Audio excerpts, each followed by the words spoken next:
ኢየሱስ ቆሞ ሲያስተምር አንዲት በምንዝር የተያዘች ሴት እያክለፈለፉ ኢየሱስ እግር ስር ይዞ መጣው ጣሏት። መምህር አሉት። አቤት።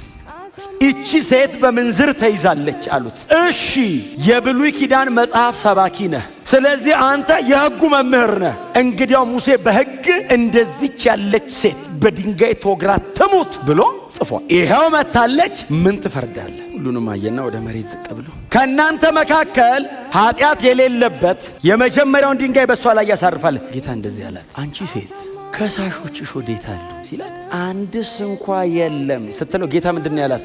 እኔም አልፈርድብሽም። አልፈርድብሽም ማለት አያስገድልሽም አይደለም ጉዳዩ፣ በምትክሽ የሚሞት አለ፣ ሂጂ እኔ ገባበታለሁ። እግዚአብሔር እንዲሁ ዝም ብሎ እልፍ ብሎሽ አይደለም፣ እኔን መሃል ላይ ያስገብቶኝ ነው።